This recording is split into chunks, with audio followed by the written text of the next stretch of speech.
Free tickets चाहिए तो हमारे चैनल खूनी मंडे को जल्दी से सब्सक्राइब करो और इस वीडियो को एंड तक जरूर देखना।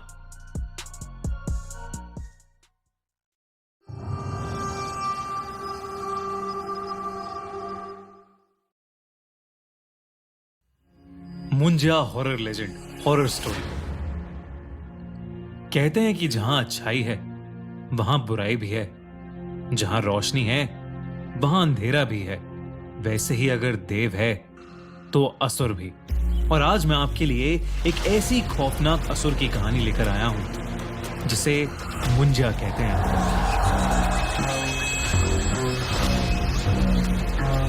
रिसेंटली मैंने एक नई मूवी मुंजा का ट्रेलर देखा, जिसे देखकर मैं बड़ा इंप्रेस हो गया।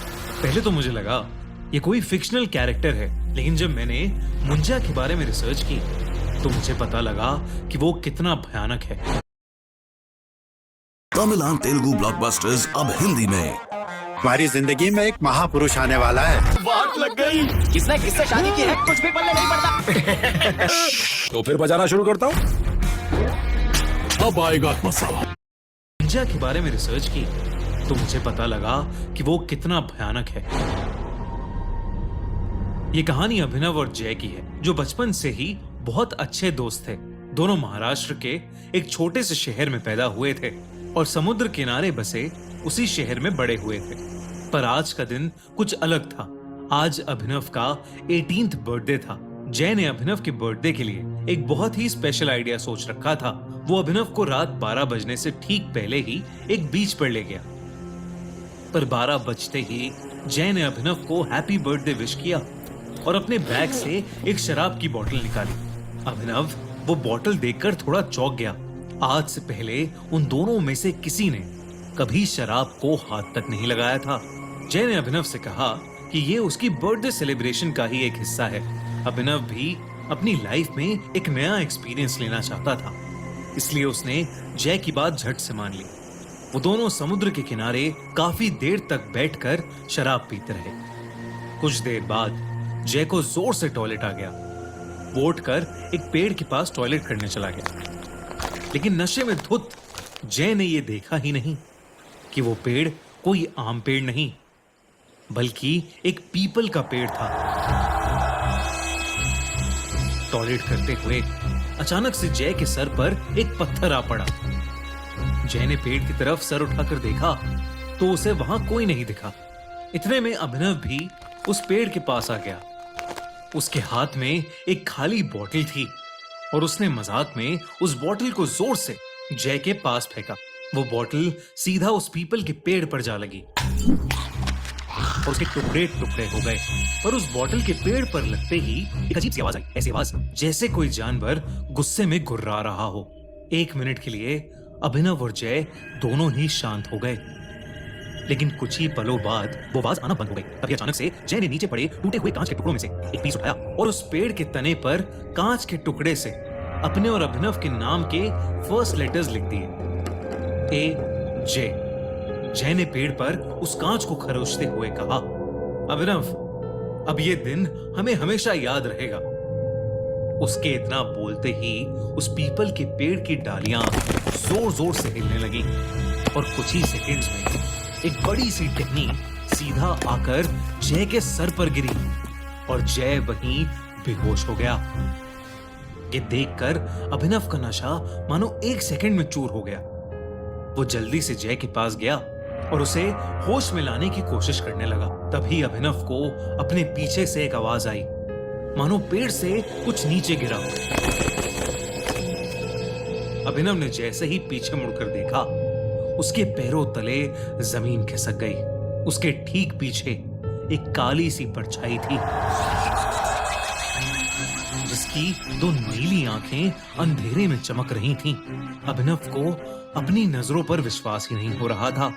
अभिनव को लगा कि जो भी उसके पीछे है वो कोई ना कोई सुपर नेचुरल क्रीचर है।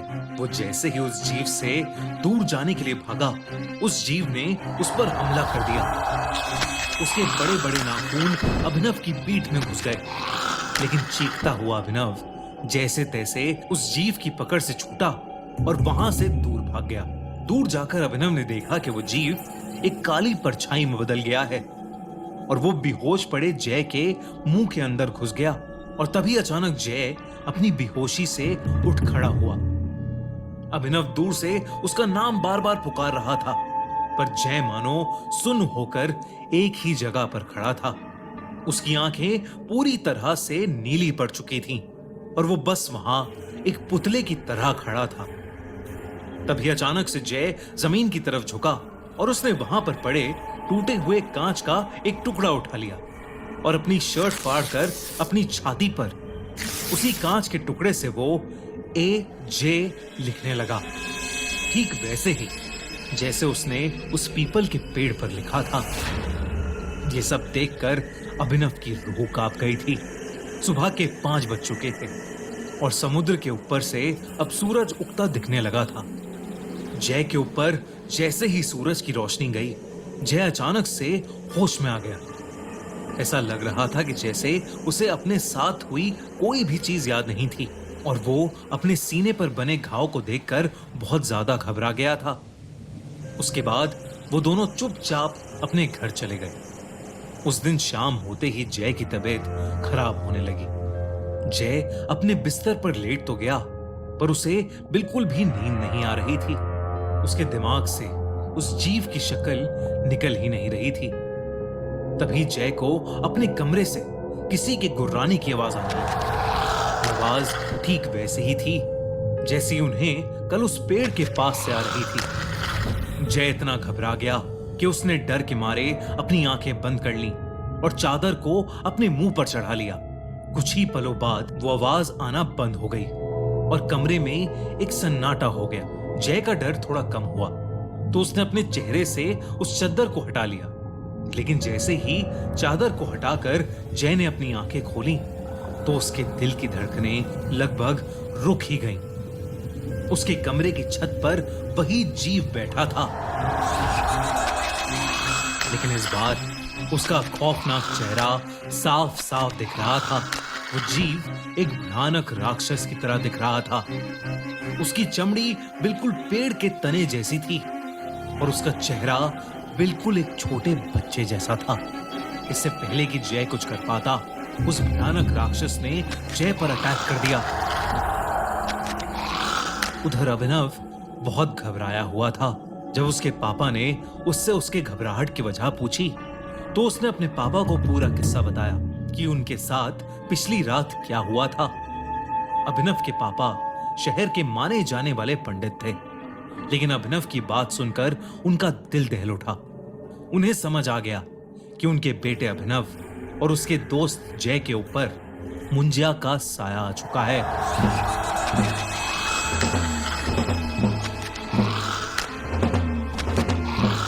उन्होंने बताया कि मुंजिया एक ऐसा असुर है जो एक बार पीछे पड़ जाए तो पीढ़ियों तक पीछा नहीं छोड़ता। जब कोई बच्चा अपने मुंडन के 10 से 14 दिन के बीच किसी वजह से मर जाता है तो उसकी आत्मा मुंजा बन जाती है। मुंजा एक गुस्से से भरे बच्चे की तरह होता है और पीपल के पेड़ पर रहता है, और अगर कोई उस पीपल के पेड़ से छेड़खानी करे तो वो उस इंसान के पीछे पड़ जाता है। उन्होंने उसी वक्त अभिनव और जय को लेकर उस पेड़ के पास जाने का डिसीजन लिया। रात को अभिनव और उसके पापा जय के घर पहुंचे, पर वहां जो उन्हें दिखा उस पर किसी को विश्वास ही नहीं हुआ। जय की अपने बिस्तर में ही मौत हो चुकी थी।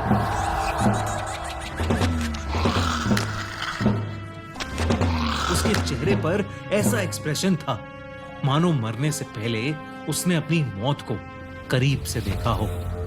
अभिनव के पिता ये देखकर चिंता में आ गए।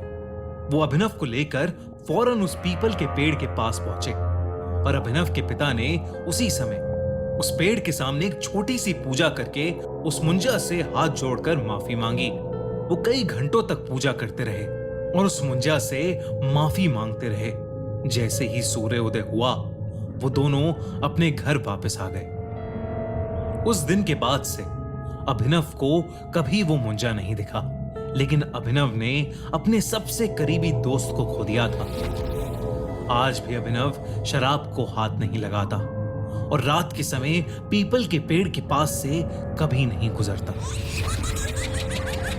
दोस्तों मुंजे